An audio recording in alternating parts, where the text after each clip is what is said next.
নমস্কার বন্ধুরা, Bhadreswar study centre চ্যানেলে তোমাদের স্বাগতম। আজকের ভিডিওটা কিন্তু প্রত্যেক পোস্ট অফিসে যারা যারা কাজ করতে চাও সেই সব ব্যক্তিদের জন্য কিন্তু ইনফরমেটিভ হতে চলেছে। কেন বলছি তার কারণ হচ্ছে যে নতুন নিয়োগ বিজ্ঞপ্তি অর্থাৎ পোস্ট মাস্টার তোমরা অনেকেই কমেন্ট করেছিলে যে স্যার পোস্ট মাস্টারের নতুন বিজ্ঞপ্তি কবে প্রকাশিত হবে। আজকের ভিডিওর মাধ্যমে তোমরা সেটা সম্পূর্ণরূপে তোমরা জানতে পারবে। এবং দেখো এখানে কিন্তু মেল ফিমেল বোথ ক্যান্ডিডেটই আবেদন করতে পারবে। কবে থেকে তোমরা অ্যাপ্লাই করতে পারবে, অ্যাপ্লাই ডেট সহ তোমাদের এখানে জব প্রোফাইল কি থাকবে, অর্থাৎ পোস্ট মাস্টারে কিন্তু বিভিন্ন ভাগ থাকে, এটা তোমরা অনেকেই জানো। একটি হচ্ছে বিপিএম, একটি হচ্ছে এডিপিএম। অর্থাৎ বিপিএম আর এডিপিএম এর কাজ কি, এগুলো সম্পূর্ণ তোমরা বিস্তারিত তোমরা জানতে পারবে এই ভিডিওর মাধ্যমে। তার জন্য ভিডিওটা কিন্তু খুব গুরুত্বপূর্ণ ভিডিও, স্টেপ বাই স্টেপ দেখো। যদি কমপ্লিট ইনফরমেশান চাও, শুধুমাত্র ভদ্রেশ্বর স্টাডি সেন্টার সম্পূর্ণ তোমাদের কমপ্লিট ইনফরমেশনই দেবে। তো মূল ভিডিওতে যাওয়ার আগে চাকরি রিলেটেড প্রতিদিনের আপডেট পাওয়ার জন্য, সেটি সরকারি হোক বা বেসরকারি হোক, বিভিন্ন চাকরির কমপ্লিট ইনফরমেশন পাওয়ার জন্য অবশ্যই ভদ্রেশ্বর স্টাডি সেন্টার চ্যানেলটাকে সাবস্ক্রাইব করে বেল আইকন অল করে রাখবে। তো চলো মূল ভিডিওতে চলে যাচ্ছি। তো বন্ধুরা, আমি স্লাইডটা ওপেন করে নিয়েছি। তো পোস্ট অফিস রিক্রুটমেন্ট 2024-এর যে পোস্টে তোমাদের নিয়োগ করা হচ্ছে সেখানে হচ্ছে ব্রাঞ্চ পোস্ট মাস্টার অর্থাৎ বিপিএম এবং assistant branch post master ABPM. এগুলো কিন্তু সম্পূর্ণ তোমাদের নিয়োগ হয় জিডিএসের ভিত্তিতে, ঠিক আছে? অর্থাৎ গ্রামীণ ডাক সেবকের ভিত্তিতে কিন্তু এখানে সম্পূর্ণ এই পুরো প্রোগ্রামটা কিন্তু হয়। ওকে, আচ্ছা, পরবর্তী সেটি হচ্ছে তোমাদের যোগ্যতা কি প্রয়োজন। তো আমি আরও ডিটেলসে আসবো, তার আগে তোমাদের একটু শর্টভাবে ব্যাপারটা বুঝিয়ে দিচ্ছি। দেখো এখানে যোগ্যতা যেটি প্রয়োজন সেটি হচ্ছে মাধ্যমিক পাস। তুমি যদি মাধ্যমিক পাস করে থাকো তাহলে তুমি এখানে আবেদন করতে পারবে। টোটাল কত ভ্যাকেন্সি থাকবে? ভ্যাকেন্সি যেটি থাকবে সেটি হচ্ছে 40,000 মতো তোমাদের ভ্যাকেন্সি থাকবে। এটা আশ্চর্য হওয়ার কিছু নেই, কারণ 2023-এ তোমাদের লাস্ট যে ভ্যাকেন্সি ছিল প্রায় 30,000-এর কাছাকাছি কিন্তু ভ্যাকেন্সি ছিল। তো 2024-এ তোমাদের কিন্তু যেহেতু এই যে ভ্যাকেন্সিটা মানে 2023-এর যে শূন্যপদটা মধ্যে কিছু যারা অনেকে কাজ ছেড়ে দিয়েছে, যারা হয়তো অন্য জায়গায় আরও হায়ার পোস্টে পেয়ে গেছে, তো সব কিছু অ্যাকুমুলেট করে কিন্তু এখানে তোমাদের প্রায় 40,000-এর কাছাকাছি কিন্তু শূন্য পদে নিয়োগ বিজ্ঞপ্তি প্রকাশিত করা হবে। পরবর্তী যেটি হচ্ছে তোমাদের এজ কি প্রয়োজন? 18 থেকে 40 বছর। এই ব্যাপারেও আরও ডিটেলসে আসবো। এখানে দেখো তোমাদের বেতন হচ্ছে 24,000 টাকা থেকে 29,000 টাকার মধ্যে তোমাদের বেতন থাকবে। আবেদন করার জন্য অবশ্যই তোমাদের indiapost.government.in এই ওয়েবসাইটে ভিজিট করে কিন্তু আবেদন করতে হবে। ওকে, তো চলো পরবর্তী স্লাইড থেকে আমরা মেন পেজগুলো শুরু করছি। তো দেখো প্রথম সেটি হচ্ছে ব্রাঞ্চ পোস্টমাস্টার অর্থাৎ বিপিএম। তুমি চাইলে বিপিএমের জন্য আবেদন করতে পারো, অথবা তুমি চাইলে এডিপিএম এর জন্যও আবেদন করতে পারো। এখানে দেখো ব্রাঞ্চ পোস্টমাস্টারকে কি কাজ করতে হবে। ব্রাঞ্চ পোস্টমাস্টারকে যে কাজ করতে হবে, ডে টু ডে তাদের পোস্টাল অপারেশনস ব্রাঞ্চ পোস্ট অফিসেই তাদের কাজ থাকবে, ঠিক আছে? অর্থাৎ ব্রাঞ্চের যে পোস্ট অফিসগুলো থাকবে সেখানেই কিন্তু তোমার কাজ হবে। পরবর্তী যেটি বলা হচ্ছে ইন্ডিয়া পোস্ট পেমেন্ট ব্যাঙ্ক অর্থাৎ আইপিবিপির আন্ডারে যেসব কাজগুলো থাকে সেগুলোও কিন্তু তোমাকে করতে হবে। এগুলো কিন্তু টাইম টু টাইম কিন্তু ভ্যারি করছে, ঠিক আছে? অর্থাৎ তোমাকে হয়তো এক সময় তোমাকে ইন্ডিয়া পোস্ট পেমেন্ট ব্যাঙ্কের তোমাকে কাজ করতে হবে, আবার হয়তো তোমাকে অন্য কোনো কাজ তোমাকে দিল, ঠিক আছে? স্ট্যাম্প বা কোনো রকম টাইপের তোমাকে কাজগুলো দিল। এবং দেখো এখানে তোমাদের কি বলা হচ্ছে, marketing and promotion of product services customer service related কিন্তু তোমাদের কাজ কিন্তু থাকবে, এটাও তোমাদের থাকবে। এবং পরবর্তী যেটি বলা হচ্ছে single handed BPM overall responsibility smooth and timely functioning of the office. অর্থাৎ অফিসেই কিন্তু মেনলি তোমাদের এই কাজটা কিন্তু থাকছে, অর্থাৎ তোমাকে কোথাও ঘুরে বেরিয়ে কিন্তু তোমাকে কোনো কাজ করতে হবে না। এটা কিন্তু যারা বিপিএমের জন্য আবেদন করবে তাদের ক্ষেত্রে এটা ফেসিলিটি থাকছে। ওকে, আচ্ছা, পরবর্তী আমরা স্লাইডে চলে যাচ্ছি। সেখানে দেখে নিই, সেখানে বলা হচ্ছে এবিপিএম। তো এবিপিএম এর কাজ কি? দেখো এবিপিএম এর কাজ হচ্ছে যে বলছে sale of stamp stationery conveyance, তারপর delivery of mail at doorstep. অর্থাৎ তোমাদের কিন্তু এখানে কিন্তু বাইরে বেরিয়ে কাজ কিন্তু করতে হবে। তবে সবসময় তোমাকে যে বাইরেই কাজ করতে হবে তার কোনো মানে নেই, ঘুরে বেরিয়ে কাজ করার কোনো সবসময় থাকবে তা নয়। এখানে কিছুটা কিন্তু অফিসে কাজও থাকবে, আবার কিছুটা হয়তো তোমাকে বাইরে বেরিয়ে তোমাকে কাজ করতে হবে, যে কোনো কিছু যেরকম তোমাকে ডোর স্টেপ যেরকম ডেলিভারি যেরকম থাকে, ঠিক আছে, চিঠিপত্র সেগুলোকে কিন্তু তোমাকে পৌঁছে দিতে হবে, এগুলো কিন্তু তোমাকে করতে হবে, এগুলো কিন্তু স্পষ্টভাবে এখানে বলা আছে। ওকে, এবং তোমাকে যা যথারীতি যেরকম বিপিএমের ক্ষেত্রে ছিল কাস্টমার সার্ভিস রিলেটেড কাজ থাকবে, ঠিক আছে, তো এই রকমই তোমাদের কাজ থাকবে। এবং সবথেকে বড় কথা, তোমরা কিন্তু এটা তোমাদের যে পোস্ট অফিস আছে, তোমাদের যে নিয়ারেস্ট যে পোস্ট অফিস আছে, সেই পোস্ট অফিসেই কিন্তু তোমরা আবেদন করতে পারো, এটা কিন্তু তোমাদের সুযোগ থাকছে। অর্থাৎ তোমরা কিন্তু তোমাদের লোকেশনের পোস্ট অফিসের নাম কিন্তু কমেন্ট করবে, তোমরা তোমাদের লোকেশনের পোস্ট অফিসের নাম, ঠিক আছে, তোমাদের যে লোকেশন যে পোস্ট অফিস সেই নিয়ারেস্ট যে পোস্ট অফিসের নাম কিন্তু তোমরা প্রত্যেকে কমেন্ট করবে।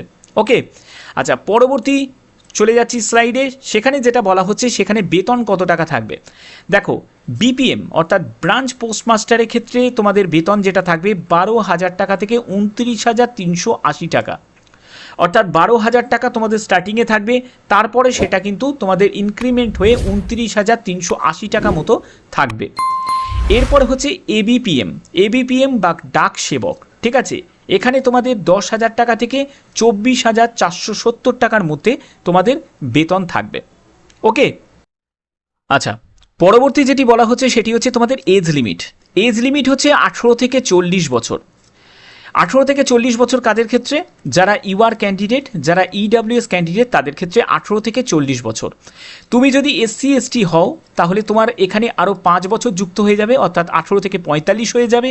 তুমি যদি ওবিসি ক্যান্ডিডেট হও তোমার 3 বছর আরও রিল্যাক্সেশন পেয়ে যাবে, অর্থাৎ 18 থেকে 43 বছর কিন্তু হয়ে যাবে। অর্থাৎ আমি এটা বলতে পারি, যারা যারা ওভার এজের যারা ক্যান্ডিডেট আছো তাদের জন্য এটা কিন্তু বড় অপরচুনিটি, ঠিক আছে। এখানে তোমাদের রিল্যাক্সেশনের সাথে সাথে তোমাদের আরেকটা কথা তোমাদের বলে রাখি, যে পিডাব্লিউবিডি যারা ক্যান্ডিডেট আছো তারাও কিন্তু যথারীতি এখানে আবেদন করতে পারবে, এবং যেরকম এজ রিল্যাক্সেশন তোমরা গভর্নমেন্ট রুল অনুযায়ী পাও সেরকম কিন্তু তোমরা পাবে, ঠিক আছে। তো চলো পরবর্তী স্লাইডে চলে যাচ্ছি। আচ্ছা, পরবর্তী যেটি বলা হচ্ছে সেটি হচ্ছে এডুকেশন কোয়ালিফিকেশান। এখানে এডুকেশন কোয়ালিফিকেশান কি প্রয়োজন, এডুকেশন কোয়ালিফিকেশান হচ্ছে মাধ্যমিক পাস। তুমি যদি মাধ্যমিক পাস করে থাকো তাহলেই কিন্তু তোমার আবেদন করতে পারবে, কোনো আদার্স কোনো হায়ার কোয়ালিফিকেশানের কোনো প্রয়োজন নেই। বাট যদি হায়ার কোয়ালিফিকেশান থাকে সেটা দিতে পারো, বাট এখানে কিন্তু সম্পূর্ণ তোমার যোগ্যতা যেটি বিচার করা হবে মাধ্যমিকের ভিত্তিতে। এখানে তোমাদের মাধ্যমিকে ম্যাথামেটিক্স এবং ইংলিশ অন্যতম সাবজেক্ট কিন্তু থাকতে হবে, তাহলেই কিন্তু এখানে তোমাদের সেটা কিন্তু গ্র্যান্টেড হবে। এবং পরবর্তী যেটি বলা হচ্ছে লোকাল ল্যাঙ্গুয়েজ কিন্তু তোমাদের মাধ্যমিক স্ট্যান্ডার্ডে থাকতে হবে, অর্থাৎ তুমি বাংলাভাষী, তো সেক্ষেত্রে তোমার মাধ্যমিকে বাংলা অন্যতম সাবজেক্ট কিন্তু থাকতে হবে, তাহলে কিন্তু এখানে সেটা গ্র্যান্টেড হবে। এই জায়গাটা কিন্তু মাথায় রাখতে হবে। তুমি চাইলেই অন্য মানে স্টেটে, যেহেতু এটা স্টেট ওয়াইজ যেহেতু ভ্যাকেন্সিটা বেরোয়, তো সেক্ষেত্রে তুমি চাইলে অন্য স্টেটে কিন্তু আবেদন করতে পারো, কিন্তু এখানে আবেদন কিন্তু সম্পূর্ণ রিজেক্ট হয়ে যাবে, কারণ সেখানকার লোকাল ল্যাঙ্গুয়েজ তোমার মাধ্যমিকে ছিল না। ব্যাপারটা বোঝা গেল। আদার কোয়ালিফিকেশান কি লাগছে, সেটা হচ্ছে নলেজ অফ কম্পিউটারে কিন্তু তোমার একটা বেসিক নলেজ কিন্তু প্রয়োজন। তুমি বলবে যে স্যার এখানে তুই কি সার্টিফিকেট লাগবে, কোনো সার্টিফিকেট নয়, তোমার একটা বেসিক নলেজ চাওয়া হয়েছে, যদি সার্টিফিকেট থাকে তাহলে সেটা তুমি দিতে পারো। ওকে, এবং পরবর্তী যেটি বলা হচ্ছে নলেজ অফ সাইক্লিং, অর্থাৎ সাইক্লিংয়ের তোমাদের নলেজ কিন্তু থাকতে হবে, সাইকেল চালানোর নলেজ থাকতে হবে। তো এই দুটো কন্ডিশন কিন্তু সবথেকে মেন ইম্পর্টেন্ট, এগুলো তোমাকে রাখতে হবে। ওকে, তো চলো পরবর্তী স্লাইডে চলে যাচ্ছি। পরবর্তী যেটি বলা হচ্ছে সেটি হচ্ছে যারা পিডাব্লিউবিডি ক্যান্ডিডেট তাদের জন্য। পিডাব্লিউবিডি ক্যান্ডিডেটরাও কিন্তু এখানে আবেদন করতে পারবে, নিশ্চিন্তে থাকো। তো আমাকে অনেকে কমেন্ট করেছিলে যারা ফিজিক্যাল হ্যান্ডিক্যাপ, যে স্যার আমরা কি আবেদন করতে পারবো, তোমরাও আবেদন করতে পারবে। এটা সম্পূর্ণ তোমাদের যে আমি যে স্লাইডগুলো দেখাচ্ছি এটা কিন্তু সম্পূর্ণ অফিসিয়াল যে নোটিফিকেশানের স্লাইড দেখানো হচ্ছে, ঠিক আছে। এখানে দেখো তোমাদের যারা যারা লোয়ার ভিশন আছো, ডিফ আছো, হার্ড অফ হিয়ারিং আছো, ওয়ান আর্ম আছে, ওয়ান লেগ আছে, লেফ্রোসি কার্ভড আছে, তো এইসব যে বিভিন্ন ধরনের যাদের সমস্যা আছে তারাও কিন্তু এখানে আবেদন করতে পারে, কোনো সমস্যা নেই। পরবর্তী কি বলা হচ্ছে সেটি হচ্ছে সিলেকশন ক্রাইটেরিয়া কি, কোনো রিটেনও এক্সাম হবে না, কোনো ইন্টারভিউ হবে না, তাহলে কিসের ভিত্তিতে সিলেকশন হবে? সিলেকশন যেটা হবে সেটা হচ্ছে পার্সেন্টেজ অফ মার্কসের ভিত্তিতে, অর্থাৎ merit list will be prepared basis of marks, অর্থাৎ মাধ্যমিকে তুমি যে নাম্বারটা পেয়েছো সেটা গ্রেড বা পয়েন্ট হিসাবে কিন্তু তোমাদের ভাগ করা হবে। তার ভিত্তিতেই কিন্তু তোমার এখানে চূড়ান্ত সিলেকশন কিন্তু হবে এই মাধ্যমিকের নাম্বারের ভিত্তিতে। তারপরে কি হবে, ধরো তুমি এখানে মেরিটে চান্সও পেয়ে গেলে, তারপরে তোমার হবে ডিভি হবে। ডিভি হওয়ার পরে তোমার কনফার্ম এখানে কাজ তোমার হয়ে গেল। ওকে, তো এই হচ্ছে মেন এখানে বলা আছে। পরবর্তী চলে যাচ্ছি, পরবর্তী যেটি বলা হচ্ছে রেজিস্ট্রেশন। তোমরা রেজিস্ট্রেশন কিভাবে করবে? রেজিস্ট্রেশন করার জন্য বলছে applicant have to first registration করতে হবে India post GDS online .gov.in এই ওয়েবসাইটের মাধ্যমে তোমাদের কিন্তু প্রথমে রেজিস্ট্রেশন করতে হবে, যার জন্য একটি ভ্যালিড মেল আইডি এবং মোবাইল নাম্বার প্রয়োজন। তারপরে SMS বা মেলের মাধ্যমে তোমার একটা অ্যাকনলেজমেন্ট তোমাদের নাম্বার আসবে, সেই নাম্বার ইনপুট করবে। তোমাদের রেজিস্ট্রেশন প্রসেস কমপ্লিট করার পরে বাদবাকি প্রসেসগুলোকে তোমরা কমপ্লিট করতে পারবে। এগুলো পরবর্তী সময় তোমাদের আরও ভালোভাবে বুঝিয়ে দেওয়া হবে। পরবর্তী যেটি বলা হচ্ছে সেটি হচ্ছে তোমাদের আবেদন মূল্য কত টাকা। আবেদন মূল্য এখানে যেটা লাগছে সেটা 100 টাকা মতো আবেদন মূল্য লাগছে। এই 100 টাকা আবেদন মূল্য কারা দেবে? যারা UR ক্যান্ডিডেট, যারা EWS ক্যান্ডিডেট এবং যারা OBC ক্যান্ডিডেট, অবশ্যই তারা মেল ক্যান্ডিডেট, তারাই এই 100 টাকা আবেদন মূল্য দেবে। কারা দেবে না? যারা ফিমেল ক্যান্ডিডেট, মেয়েদের আবেদন মূল্য দিতে হবে না, SCদের দিতে হবে না, STদের দিতে হবে না, PWBDদের দিতে হবে না এবং ট্রান্স ওমেনদেরও কিন্তু কোনো রকম আবেদন মূল্য দিতে লাগছে না। এখানে পরবর্তী যেটি বলা হচ্ছে সেটি হচ্ছে তোমরা ডেবিট কার্ড বা নেট ব্যাঙ্কিং এর মাধ্যমেই কিন্তু তোমরা পেমেন্ট করতে পারবে। এগুলো কিন্তু সম্পূর্ণ এখানে মেনশন করা আছে। তো পরবর্তী চলে যাচ্ছি, পরবর্তী যেটি বলা হচ্ছে সেটি হচ্ছে তোমাদের কি কি ডকুমেন্টস প্রয়োজন। তোমরা যখন আবেদন করবে তখন তোমাদের যে যে ডকুমেন্টস দিয়ে তোমরা আপলোড করলে তারই কিন্তু অরিজিনালিটিগুলো চেক করা হবে ডিভির সময়, ডকুমেন্ট ভেরিফিকেশানের সময়। ঠিক আছে, তো এই ডকুমেন্ট ভেরিফিকেশানের সময় কি কি লাগছে দেখো, অরিজিনাল মার্কস বোর্ড সিট, তারপরে হচ্ছে মানে তোমাদের অরিজিনাল মাধ্যমিকের মার্কশিট লাগবে, অরিজিনাল মাধ্যমিকের মার্কশিট লাগছে।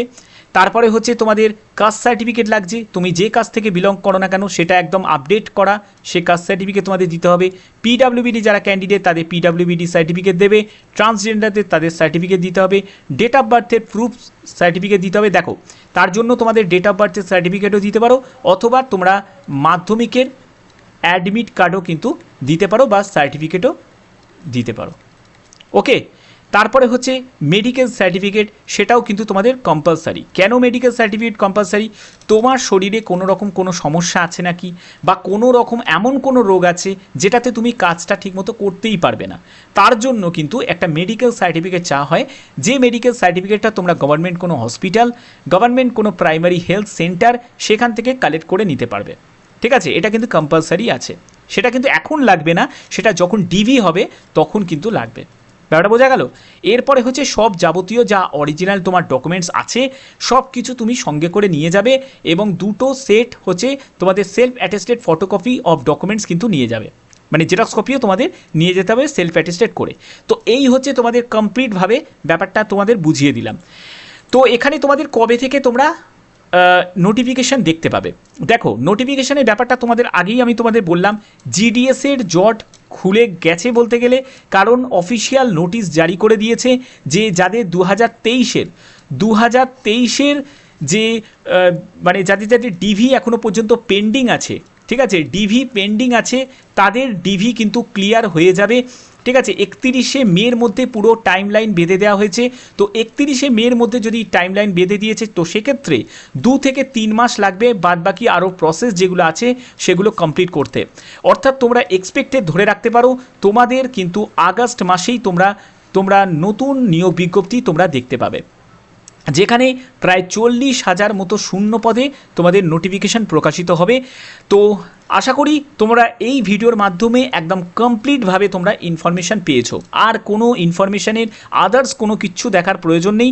তোমরা জিডিএসের জন্য অর্থাৎ গ্রামীণ ডাকসেবকের জন্য যদি আবেদন করতে চাও, সেটি BPM হোক বা ABPM হোক, ঠিক আছে, যে পোস্টের জন্যই হোক না কেন, তোমাদের কাছে এটা কিন্তু একটা বড় অপরচুনিটি।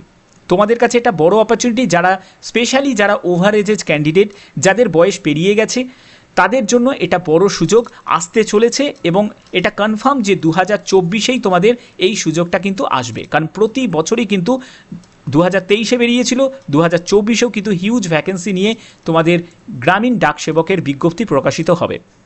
তো যদি ভিডিওটা ভালো লাগে, আমার চ্যানেলের সবসময় প্রয়াস থাকে তোমাদের জন্য বিভিন্ন ধরনের চাকরির ইনফরমেশনের সাথে সাথে অথেন্টিক ইনফরমেশন প্রোভাইড করা।